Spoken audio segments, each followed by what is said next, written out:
في قرية صغيرة منسية تقع بين تلال متدحرجة وحقول زيتون عتيقة، عاش شاب يدعى كريم. قصته لم تكن عن مغامرات عظيمة أو بطولات مشهورة، بل كانت محفورة بخطوط عميقة من المعاناة والوحدة.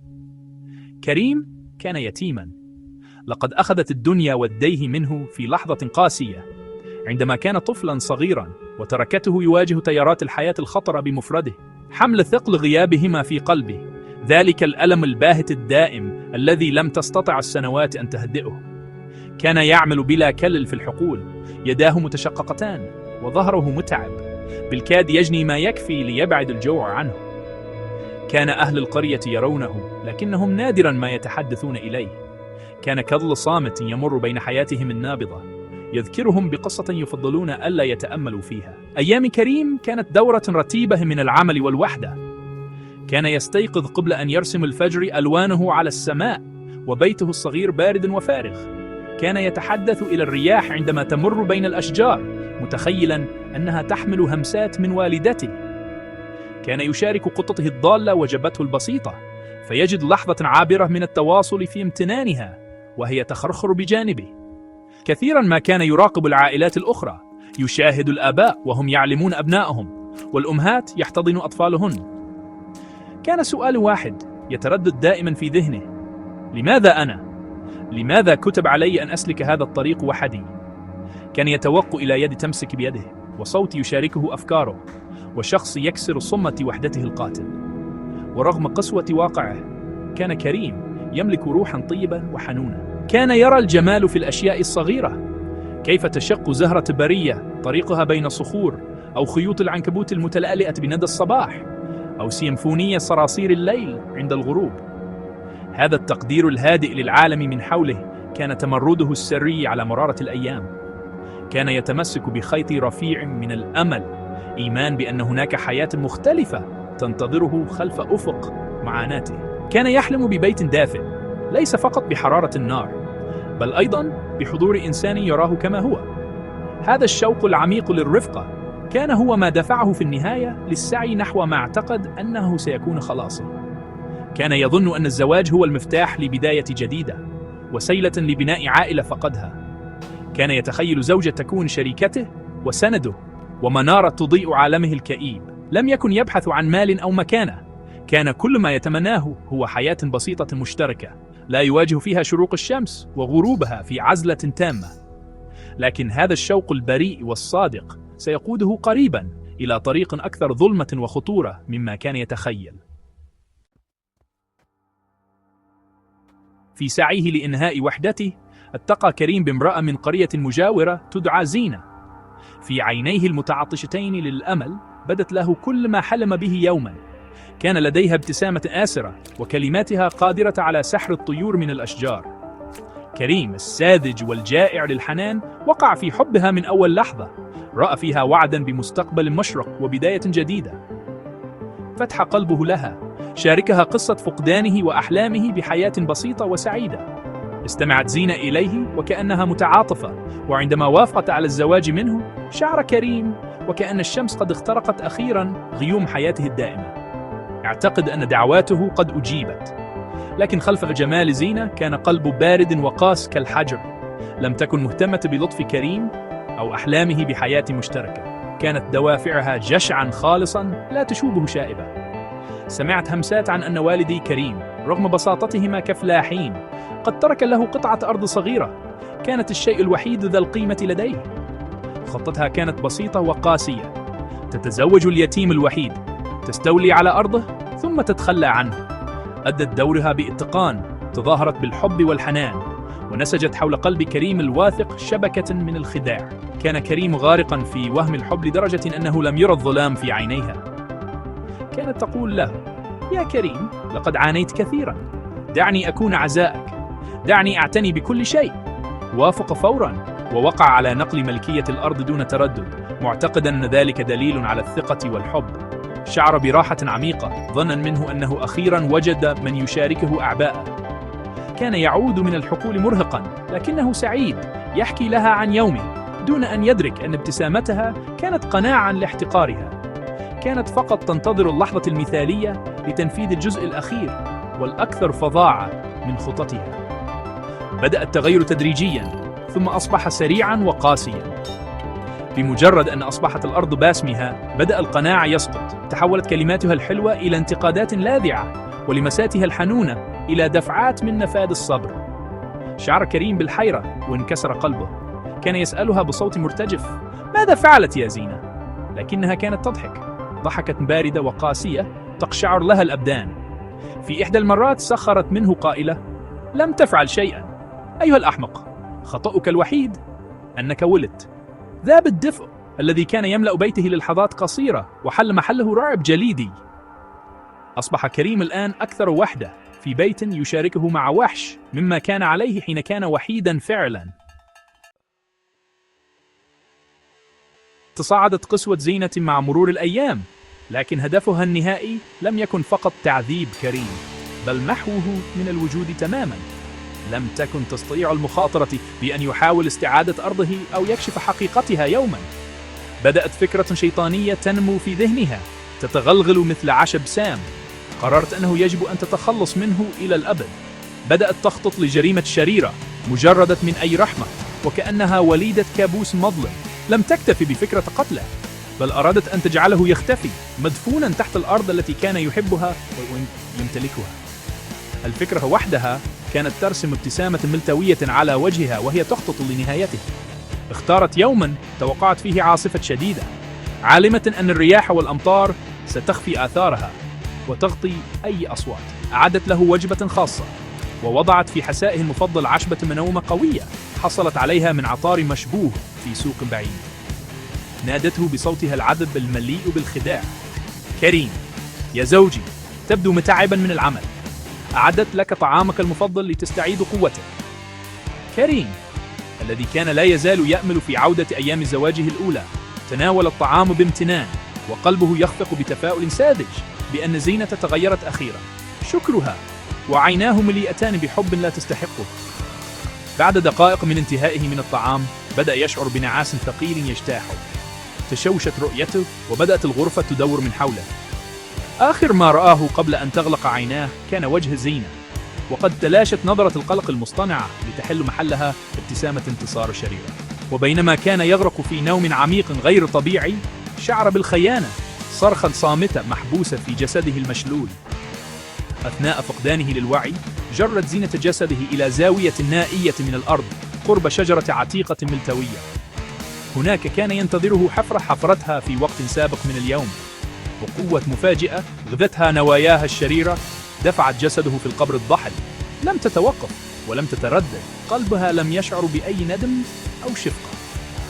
ومع أولى قطرات العاصفة التي بدأت تهطل، راحت تجرف التراب البارد الرطب فوقه. كل حفنة كانت خيانة أخيرة تدفن معه ثقته وأمله وحبه. جمعت التراب بإحكام وغطت جريمتها بطبقة من الأوراق والأغصان لتبدو الأرض غير ممسوسة. ثم عادت إلى البيت، والمطر يغسل التراب من يديها، لكنه لا يمحو وصمة روحها. تاركة كريم مدفونا حيا تحت العاصفة الغاضبة. استيقظ كريم على ظلام مطبق ومخيف. كان سوادا كثيفا لدرجة أنه شعر بأنه صلب يضغط عليه من كل الجهات. للحظة ظن أنه عالق في كابوس. حاول أن يتحرك، لكن أطرافه كانت محاصرة. ثقل رهيب يضغط على صدري، وكل نفس يأخذه كان شحيحا ويائسا. الهواء كان راكدا وطعمه تراب. تسلل الذعر البارد الحاد عبر ضباب الأعشاب المنومة. فتح فمه ليصرخ، لكن لم يخرج سوى أنين مكتوم مع دخول التراب إلى فمه.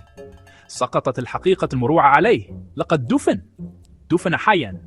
اجتاحت جسده موجة رعب خالص لا يوصف.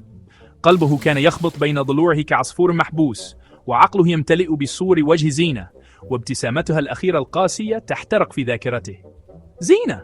لماذا؟ كان يفكر، والسؤال الصامت يتردد في سجنه الخانق. لم يكن محاصرا جسديا فقط، بل كان عالقا في دوامة من الخيانة.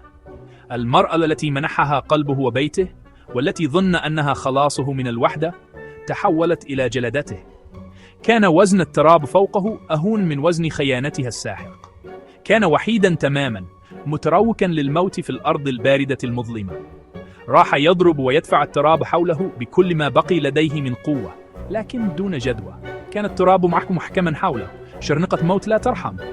تمزقت أظافره وهو يحاول عبثا أن يشق طريقه إلى الأعلى.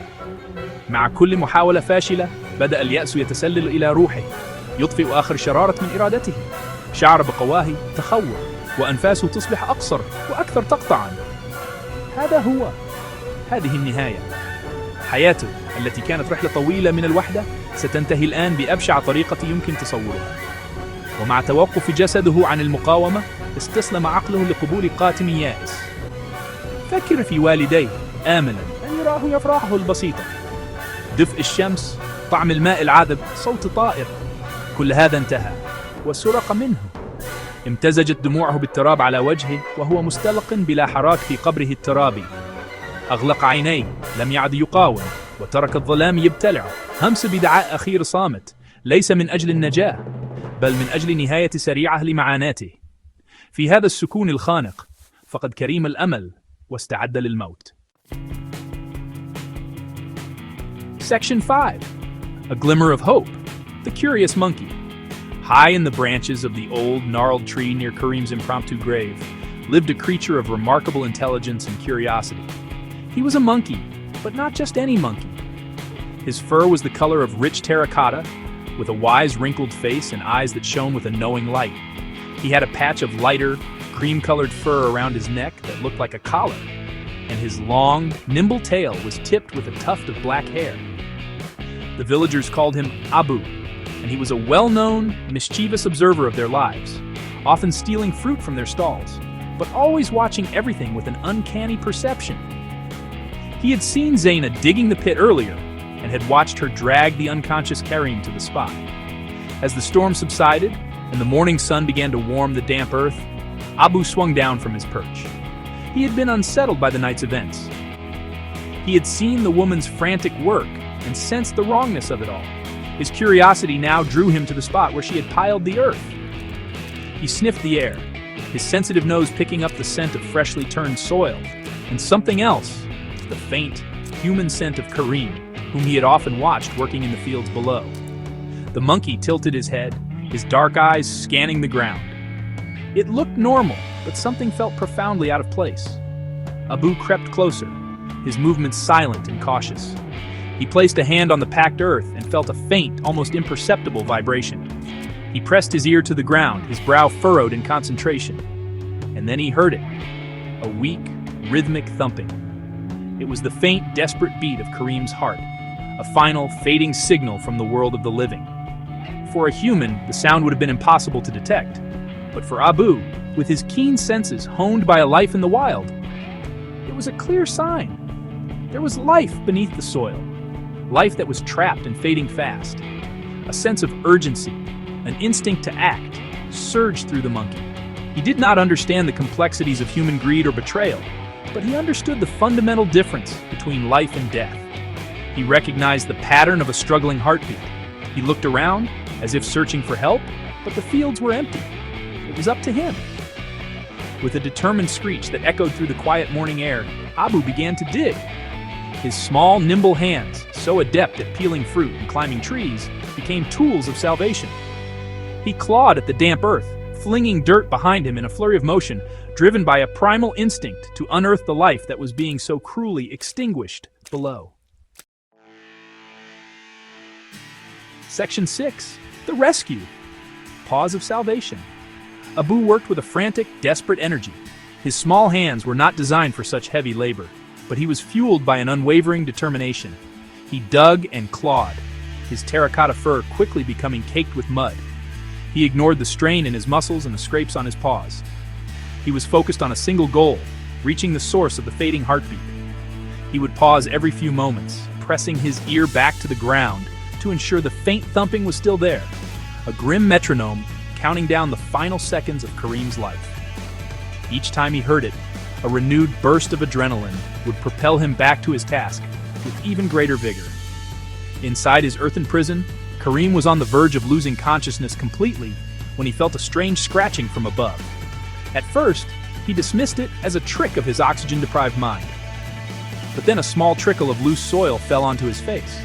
A tiny pinprick of light, the first he had seen in what felt like an eternity, pierced the suffocating darkness.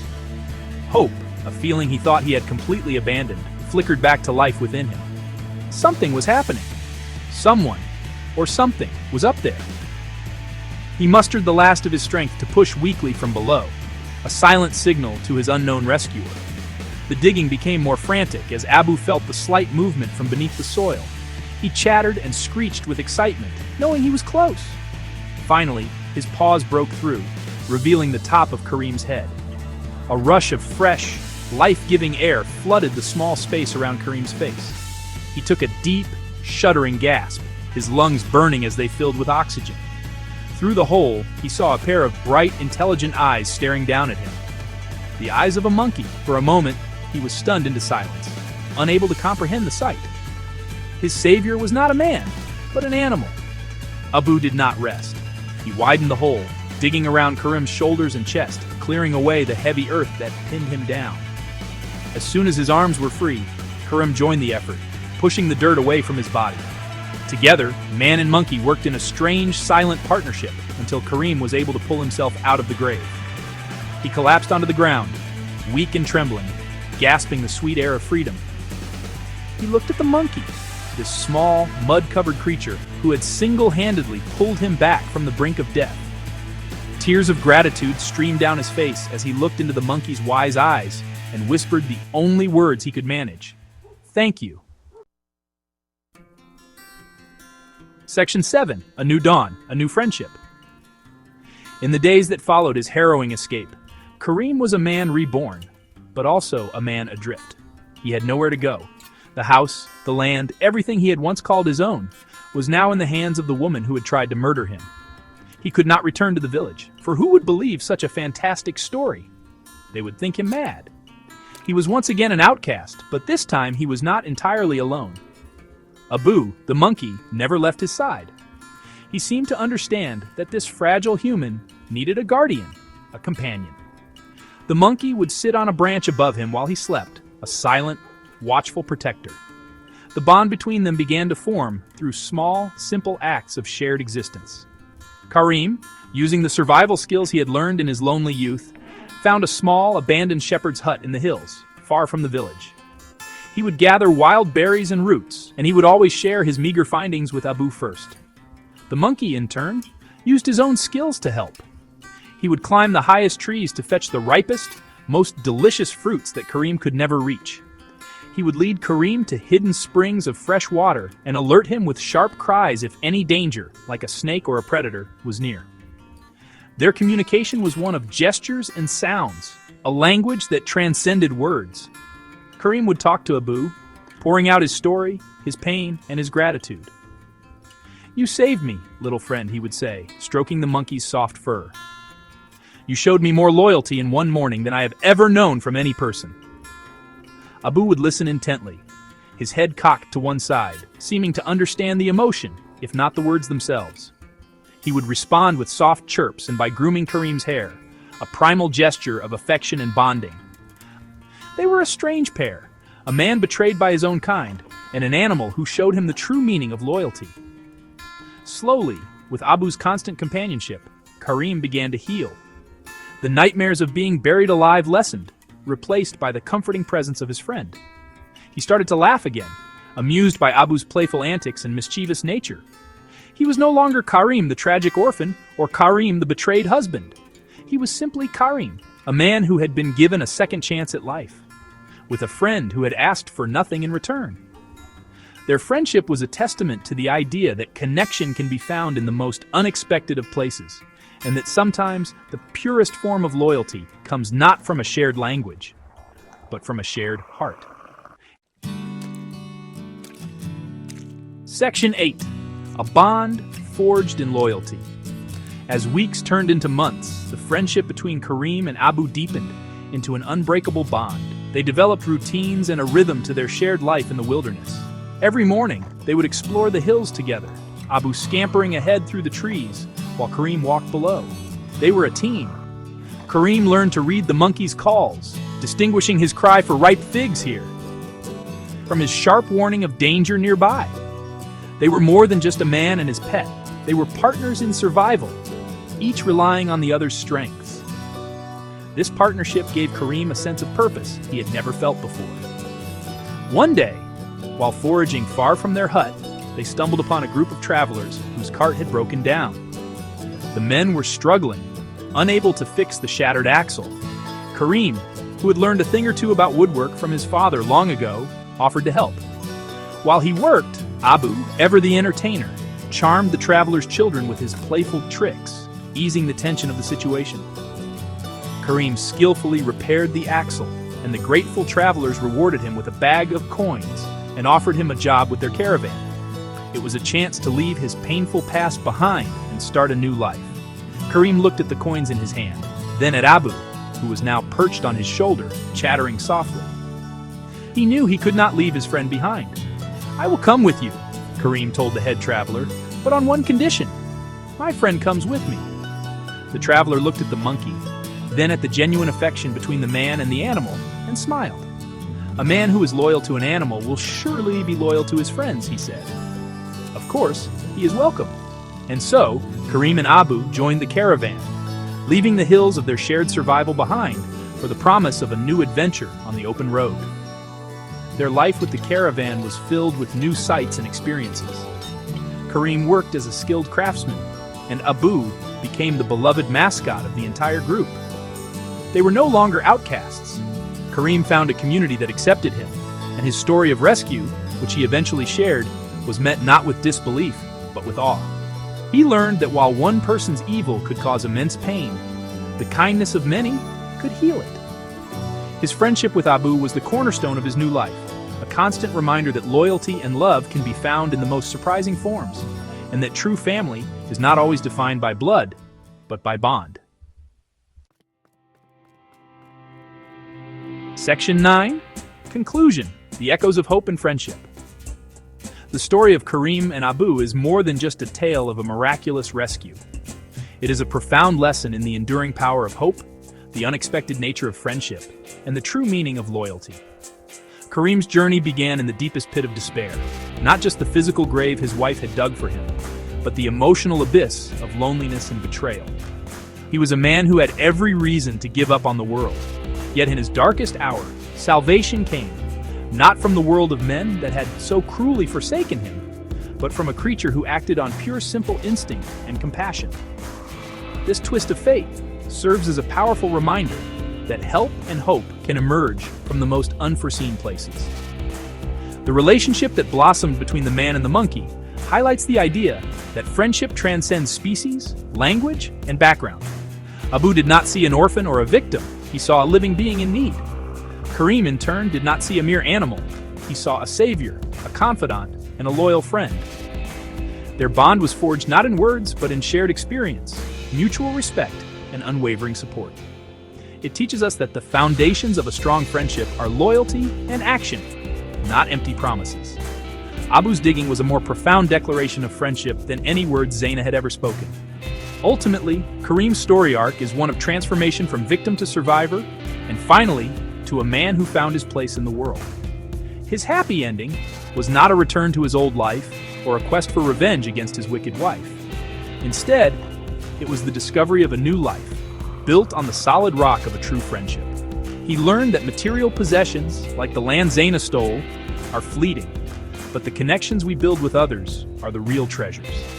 His journey with the caravan, with Abu on his shoulder, symbolizes moving forward, not by forgetting the past, but by carrying its lessons into a brighter future. The tale leaves us with an enduring message. Never lose hope, even when you feel buried by the darkness. It encourages us to look for friendship in unexpected corners and to value loyalty above all else. Kareem was saved by a monkey, but he was healed by their friendship. The story of the orphan and his rescuer will forever echo the truth that even after the most devastating betrayals, the world is still capable of offering profound kindness, and that a single act of compassion, no matter how small or strange, has the power to change a life forever.